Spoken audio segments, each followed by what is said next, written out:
আর জন্মনায়ক সাহেবের যে আন্দোলন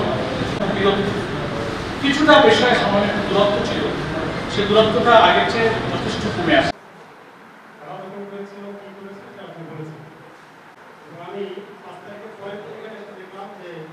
আমরা কোনো দিনক্ষণ এ সরকারকে বেঁধে দিইনি আমাদের সংলাপের সময়।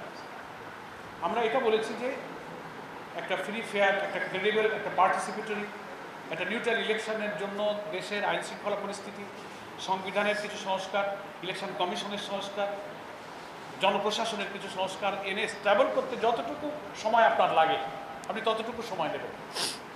প্রয়োজনের চেয়ে বেশি সময় আপনারা নেবেন না, ততটুকু সময় দিতে জামাত ইসলাম প্রস্তুত। জনগণের এটা একটা ডিজায়ার যে ইসলামিক দলগুলো যেন একটা জায়গায় আসতে পারে, সেই আন্তরিকতা আগের চেয়ে সব দলগুলোর মধ্যে একটু বেশি দেখা যাচ্ছে এবং জামাত সেক্ষেত্রে উদ্যোগী এবং উদার ভূমিকা নিয়ে এগিয়ে যাচ্ছে। নির্বাচনমুখী একটা দল, সকল নির্বাচনে জামাত ইসলামী অংশগ্রহণ করতে চায়, করে থাকে, যে নির্বাচনগুলো গ্রহণযোগ্য, এবং সামনে নির্বাচন যদি অবাধ নিরপেক্ষ হয় তো আমরা সেখানে ইনশাআল্লাহ অংশগ্রহণ করব। কিভাবে করব সেই পরিস্থিতি বলার মতো সময় এখনো ম্যাচিউর হয়নি, আরেকটু সময় গেলে এসব ব্যাপারে কথা বলা যাবে।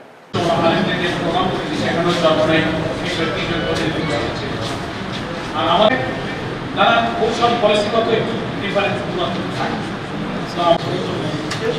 তাহলে শেষ হতে পারে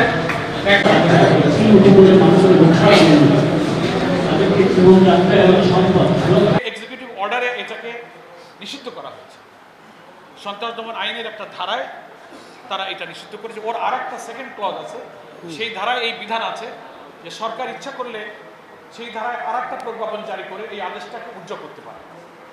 এটা যিনি চিফ অফ দি গভর্নমেন্ট থাকবেন এটা তিনি পারেন, নির্বাহী আদেশ। আর একটা হচ্ছে যে এই আদেশের প্রজ্ঞাপনকে চ্যালেঞ্জ করে হাইকোর্টে রিট করা।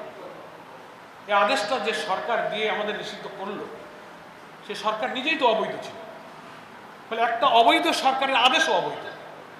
এই কারণে এই আদেশ আমরা মানি না, আমরা গভর্নমেন্টকে বলেছি, এবং আপনারাও তো এই আদেশ মানেন।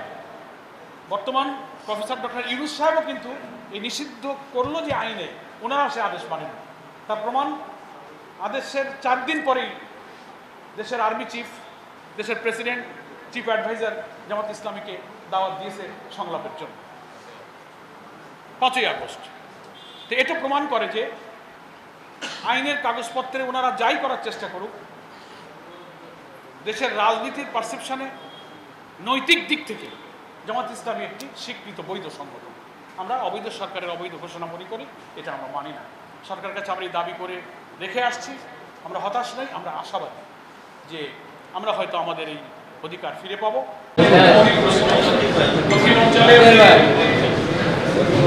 সাম্য, মানবিক মর্যাদা এবং সামাজিক সুবিধা, অন্যায়ভাবে তথ্য ছাড়া, প্রমাণ ছাড়া শুধু হয়রানি করার জন্য কোনো মামলা আমরা করব না।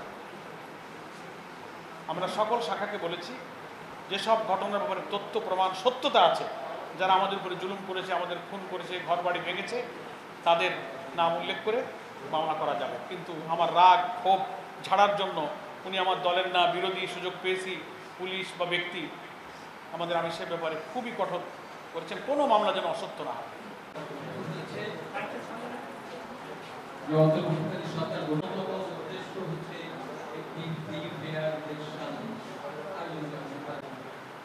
রাজনৈতিক